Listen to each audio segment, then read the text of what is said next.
인류학자에 따르면은요, 인류 역사를 고대와 근대, 오늘날의 현대는 근대에서부터 시작한 거 아닙니까? 고대와 근대를 나누는 세 가지의 발명품이 있었다고 합니다.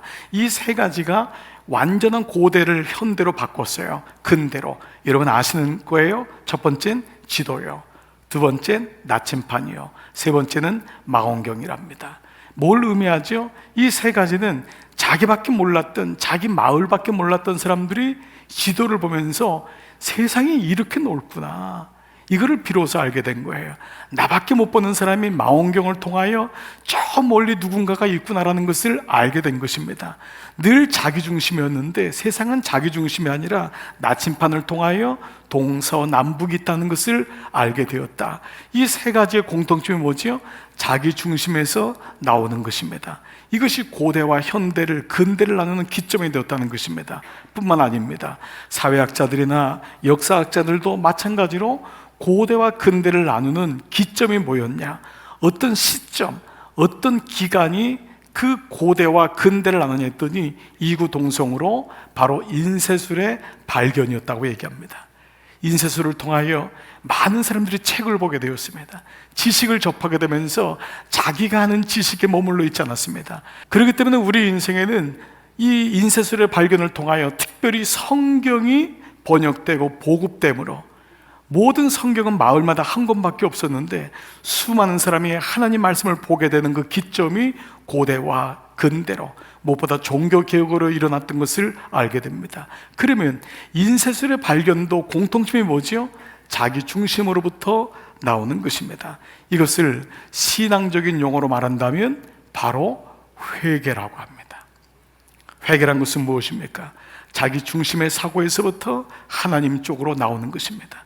자기가 말씀인 줄 알았는데 하나님 말씀이 있다는 것을 깨달은 것입니다. 회개는 돌이키는 것입니다. 회개는 깨닫는 것입니다. 그러나 깨달으면서 멈춰주는 것이 회개가 아니라 돌이켜 악에서, 내 중심으로 살았던 것이 악임을 깨닫는 것입니다. 죄를 져서 죄가 아니라 내 중심으로 사는 존재가 죄임을 깨닫게 될 때 우리는 비로소 진정한 회개를 하게 되죠.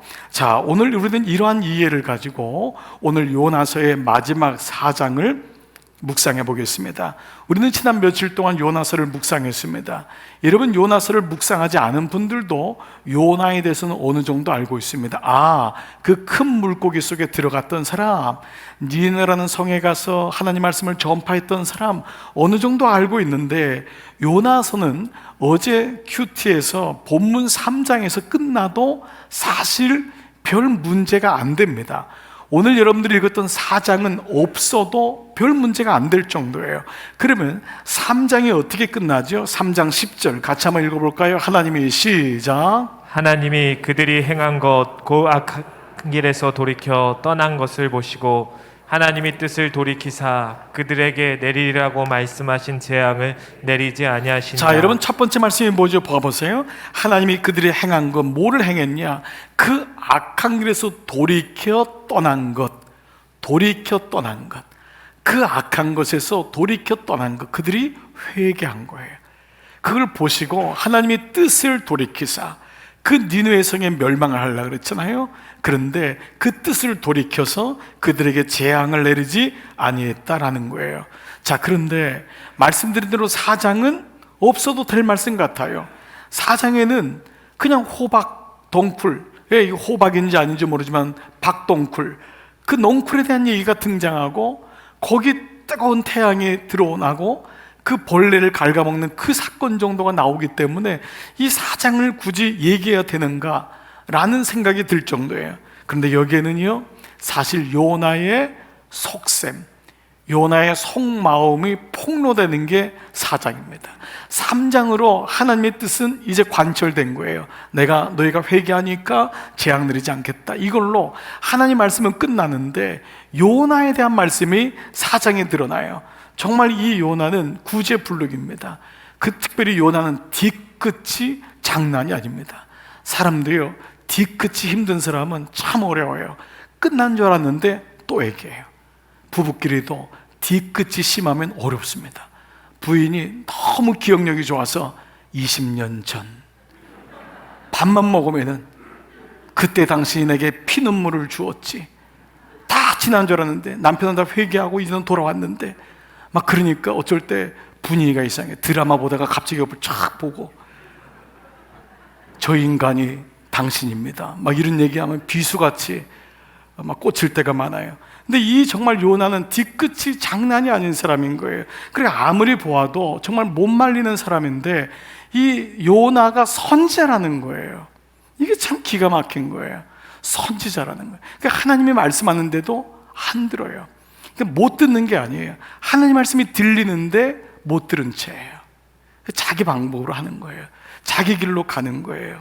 이 사람은요 혼자 생각하는 게 많아요. 혼자 생각하고 혼자 결정해요. 그러니까 생각이 많으니까 결정을 잘한 것 같은데 그게 결국은 결정을 잘한 게 아닙니다. 여러분, 생각을 많이 한다고 해서 결정을 잘하는 게 아니에요. 묵상과 생각은 달라요. 여러분의 생각이 묵상에서 걸러진 생각이냐, 아니면은 내가 가지고 있는 그 막 잡동사니를 가지고 계속 생각하는 것하고 다릅니다. 묵상에서 지혜를 얻는 것이 그 이유입니다. 기도할 때 우리가 어떤 것을 구별할 수 있는 은혜를 주시는 이유가 그겁니다. 기도라는 깔때기를 통하여, 묵상이라는 깔때기를 통하여 생각하지 말아야 될 것들이 걸러지지 않으면은 우리는 생각을 많이 해요. 그 사람은 특별히 염려가 많아요. 염려를 안 해야 될 것도 계속 염려합니다. 다시 여러분, 이 말씀을 통해 여러분께 부탁을 드리고 권면드리는 게 있습니다. 왜 우리가 묵상을 할까요? 첫 번째, 묵상의 유익은 하나님을 만나는 것이지만 두 번째로 생각의 깔때기를 장치를 하는 것입니다. 그렇지 않으면, 묵상의 깔때기를 걸르지 않으면 우리는 생각 속에 파묻힐 때가 많습니다. 요나가 그런 사람입니다. 요나는 혼밥하는 사람입니다. 혼자 생각하고 혼자 있기를 좋아하지만 결국 그는 온전한 결정을 못하죠. 세 번째, 그는 하나님 말씀을 아는 선지자였음에도 불구하고 회개하기가 어려운 사람이에요. 이게 참 고통스러운 단어입니다. 그는 선지자인데도 회개가 안 되는 거예요. 여러분, 가만 보니까 이 말씀이 묵상이 되더라고요. 회개가 제일 어려운 사람이 누굴까? 목사입니다. 그 하나님 말씀하실 때 반응하는 게 어려워요. 날마다 그 말씀 앞에 우는 게 어려운 거예요. 그러니까 그만 이 요나도 이런 모습이 되어버린 것입니다. 그런데 하나님은 이런 요나를 추적하세요. 이런 요나를 끝까지 찾아가세요. 그리고 설득하세요. 사실 여러분들이 요나를 묵상할 때 이런 생각 드셨을 거예요. 하나님이 이렇게 안 하셔도 될 것 같은데. 요나라는 인간은 이렇게 하나님이 정을, 하나님의 애씀을 쏟아붓지 않아도 돼요. 그냥 내버려 둬서 그냥 그렇게 자기 길 가겠다면 내버려 둬도 될 것 같아요. 여러분, 가끔 제가 부모님들에게 이런 얘기를 할 때가 있어요. 너무 부모님이 애 때문에 애간장을 태우고 힘들면 그만두라고. 그놈의 자식 그냥 내버려 두라고. 그냥 정신 차려야 된다고. 그 밥도 주지 말고 그냥 문도 안 열어주면 내버려 두라고. 나오지도 못하게 하라고. 한 부모님이 문을 안 열어준대. 애가 너무 제가 마음 듣고 안타까워서 문 열어주지 말라고. 안에서 바깥에서 문 그냥 이렇게 못으로 그냥 나오지 못하게 하라고.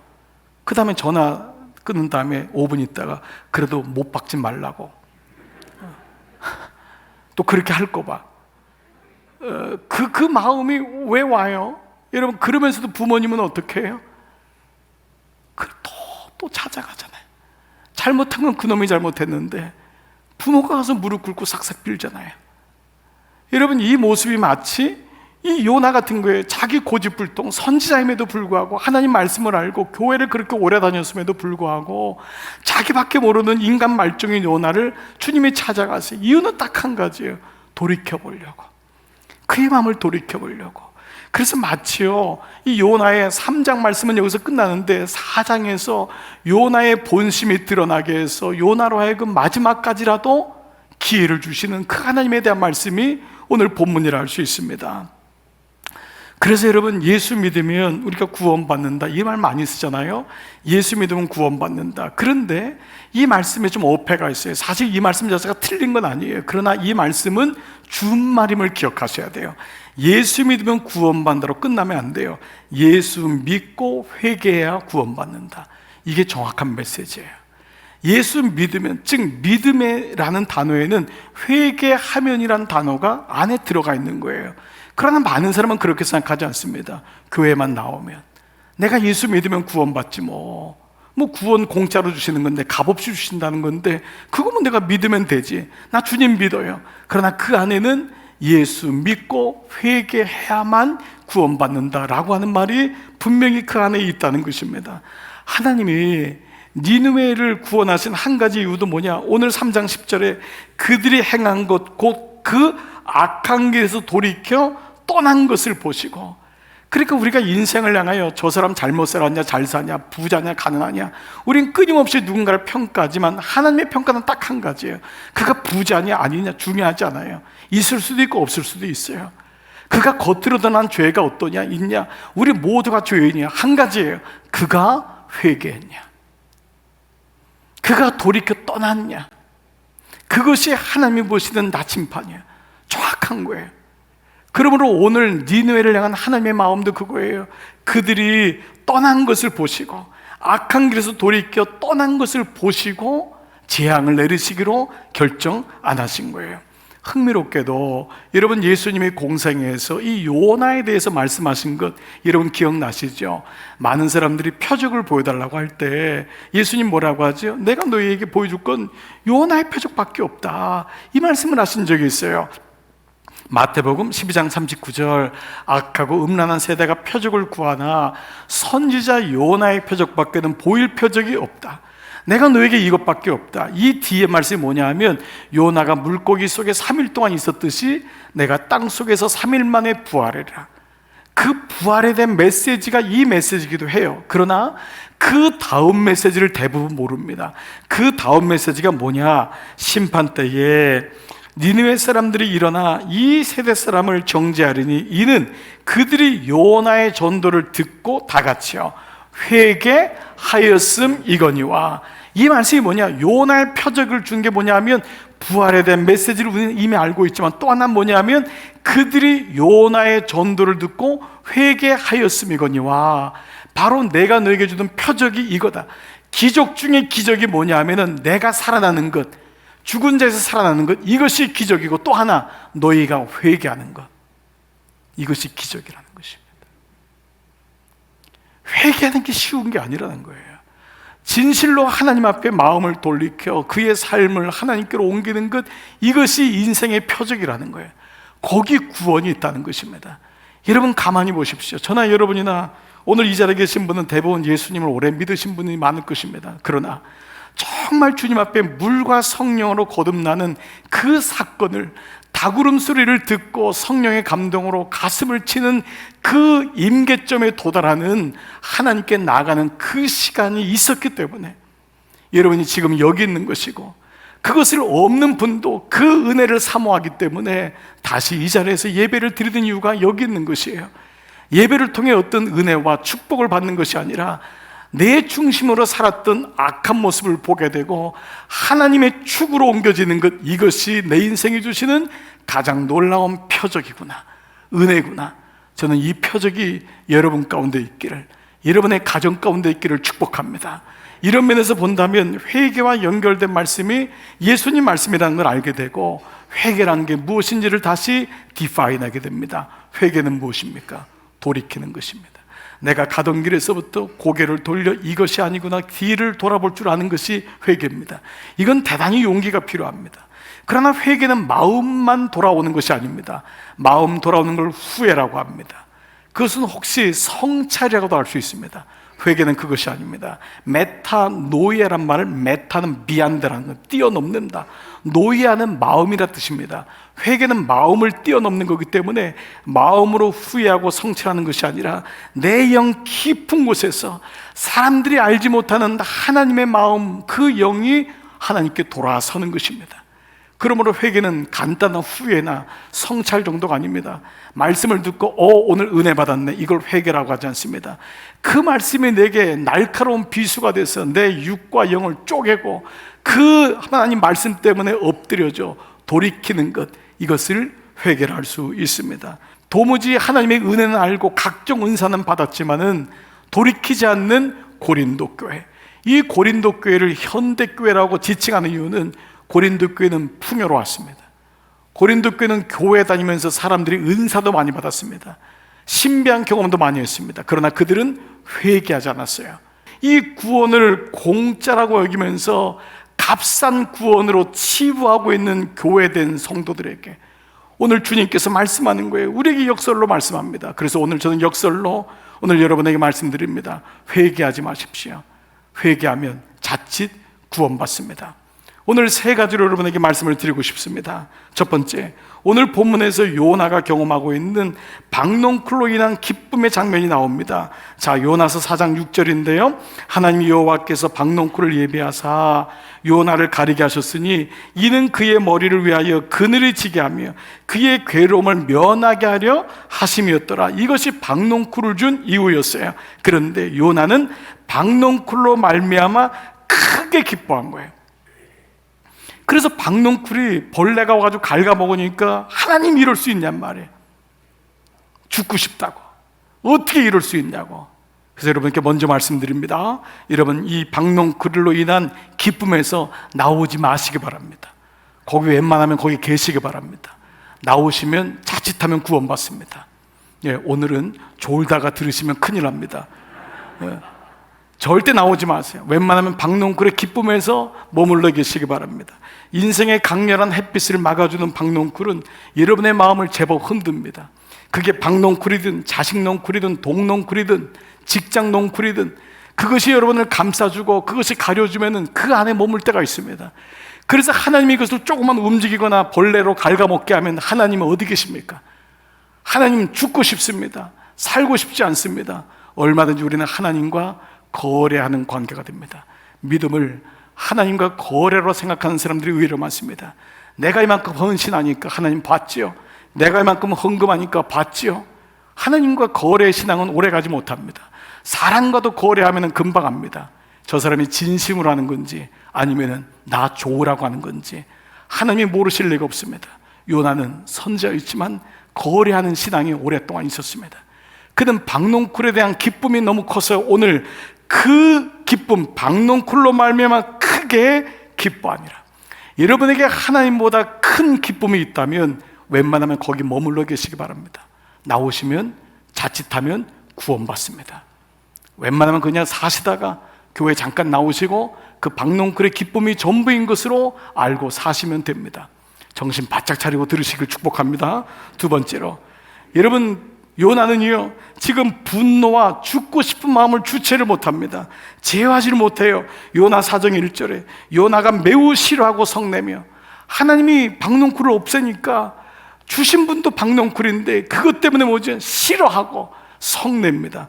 여기 성낸다고 하는 이 단어 라하란 말은요 뚜껑이 열리는 거예요. 완전히 표정이 바뀌는 거예요. 그냥 성내고 앵그리 정도가 아닙니다. 완전히 분노해서 하나님을 향해 삿대질하는 게 라의 단어의 뜻입니다. 또 4장 3절 이제 내 생명을 거두어 가소서, 사는 것보다 죽는 것이 내게 나옵니다. 아니 박농쿨 없어졌는데 죽겠다는 거예요. 이러려고 주셨습니까? 차라리 나를 데려가시옵소서. 4장 8절 요나가 혼미하여, 이 혼미하여는 그 뜨거운 태양 때문에 혼미하여 라는 말이지만 제가 이 표정을 요나를 보니까 이 요나 말이에요. 이 요나를 보면은 혼미하여는 하나님 앞에 쇼를 할 수도 있겠구나. 혼미한 척하면서 죽겠어요. 네. 그러고도 남는 인생이 요나입니다. 우리 자신입니다. 스스로 죽기를 과 이르되 사는 것보다 죽는 것이 내게 나으니이다. 계속해서 죽겠다는 거예요. 그런데도 하나님의 그런 요나를 계속 말씀하세요. 그러지 마라, 그러면 안 된다. 그런데 요나가 어느 정도냐? 4장 9절 보세요. 이게 기가 막힌 거예요. 보세요. 하나님이 요나에게 이르시되 내가 이 박농쿨로 말미암아 성내는 것이 어찌 옳으냐. 이건 내가 줬는데 다시 너에게 줄 수 있는 것 아닌데 왜 이것 때문에 이렇게 화내냐? 이거 옳지 않다. 그랬더니 뭐라 그래요? 그가 대답하되 내가 성내어 죽기까지 할지라도 옳으니이다. 여러분, 이게 인생의 모습입니다. 이게 인간이 이렇게 자기중심적이 되고 하나에 꽂히면은 안 보이는 거예요. 여러분, 돌아오기가 왜 어렵습니까? 한번 꽂히면, 말씀에 축이 없으면 거기서 헤어나오기가 그렇게 어렵습니다. 옆에서 그거 하면 죽어요, 그거 속는 거예요, 얘기해도 안 들립니다. 그거 하면 망해요, 안 들립니다. 왜요? 꽂혔거든요. 거기 마음이 간 거예요. 하나님 말씀이 죽이 약한 데다가 그 마음이 꽂혀버리니까 어떻게 됩니까? 성을 내고 죽겠다고 합니다. 세 번째로, 부디 하나님의 뜻에는 관심 갖지 마시기를 부탁을 드립니다. 오늘 니느웨 성을 향한 구원의 말씀을 하나님이 요나에게 마지막 뭐라고 하냐, 10절 11절, 여호와께서 이르시되 내가 수고도 아니하였고 재배도 아니하였고 하룻밤에 났다가 하룻밤에 말라버린 이 박농쿨을 아꼈거든. 하물며 이 큰 성은 니느웨에는 좌우를 분별하지 못하는 자가 12만 명이요 가축도 많이 있나니 내가 어찌 아끼지 아니하겠네요. 하나님이 당신의 마음을 가르쳐 주신 거예요. 당신의 마음을 얘기하신 거예요. 내게 이러한 계획이 있다, 내게 이러한 뜻이 있다. 그러나 요나는 관심이 없습니다. 오늘 요나는 여기서 끝납니다. 요나가 어떻게 했다는 것이 말씀이 나오질 않아요. 그 다음은 독자에게 판단을 맡깁니다. 혹자는 요나는 요나의 이름 비둘기처럼 아마 순결하고 평화롭게 하나님 앞에 무릎을 꿇었을 것이고, 비둘기라는 그의 이름처럼 하나님께 제물되는 인생을 살았을 것이다. 그러나 혹자는 지금도 요나는 가운데서 하나님 편과 자기 편을 왔다 갔다 하면서 살았을 것이다 라고 합니다. 그래서 독자에게 이 결정을 맡깁니다. 그 말씀은 여러분이, 제가 요나라고 하는 걸 말씀드립니다. 그래서 세 번째로 말씀드립니다. 웬만하면 하나님 뜻에는 관심 갖지 마시고 사시기 바랍니다. 관심 가지면 자칫하면 구원받습니다. 여러분 애 키우고 살기 바쁜데 무슨 하나님의 뜻을 이름 찾습니까? 무슨 성경을 보겠어요? 이렇게 바쁘신데 무슨 성경을 보고, 여기는 하나님의 뜻이 나와 있는데 이거를 보면서 아, 하나님이 이런 분이시구나. 여러분 이럴 시간이 어디 있습니까? 열심히 여러분 그냥 사시기 바랍니다. 웬만하면 그냥 하나님 뜻 관계없이 최선을 다해서 열심히 사시기 바랍니다. 자칫하면 구원받기 때문입니다. 오늘 말씀을 마무리하고 싶습니다. 왜 하나님이 이렇게 요나에게 집착하실까요? 그냥 가는 길 가게 하면 되질 않아요. 여러분 왜 이렇게 하나님이 여러분을 부르십니까? 왜 하나님께서 여러분에게 이렇게 말씀하십니까? 말씀하셔도 안 듣는데, 주님이 부르셔도 가지도 않고 나오라고 해도 뱀이창에 들어가서 숨어버리는데, 매일마다 골인한 채로 죽겠다고 소리를 치는데, 주님이 당신의 뜻을 아무리 얘기해도 먹고 사는 게 중요하죠. 주님의 뜻에는 관심이 없는데 주님이 이렇게 뭐가 아쉬우셔서 우리 한 사람 한 사람을 부르시고 마치 스토킹 하시는 걸까요? 이유는 딱 한 가지입니다. 이유는 딱 한 가지입니다. 다시 한번 기회를 주기 위함입니다. 다시 한번 이 구원의 길에서 멸망의 길로 가는 것을 참아 보지 못하기 때문입니다. 누구 말대로 요나는 요나. 누군가 그러더군요. 성경 말씀을 요한복음 3장 16절이라고 하지만은 그냥 더 편하게, 더 간결하게 하니까 미워도 다시 한 번이라고. 이 말씀이 뭐냐? 미워도 다시 한 번. 나 같았으면 벌써 내치고 안 만났을 텐데 하나님이 이런 요나 같은 내 인생을 추적하시고 찾아오시는 것입니다. 오늘 이 아침에도 요나 같은 나에게 주님이 말씀하십니다. 그리고 주님이 오늘 마지막 말씀하시는 거예요. 내가 어찌 아끼지 않겠느냐. 이 말씀을 주시면서 요나는 마무리가 됩니다. 이제 여러분의 선택입니다. 여러분 남은 인생, 여러분이 또 걸어가시는 인생 속에서 하나님을 한번 바라보십시오. 오늘 이 은혜를 가지고 이번 한 주간도 여러분 남은 여생도 요나, 나를 향해 찾아오시는 그 하나님, 다시 한번 기회를 주시는 그 하나님 꼭 붙잡고 끝까지 승리하시기를 주님의 이름으로 축복합니다.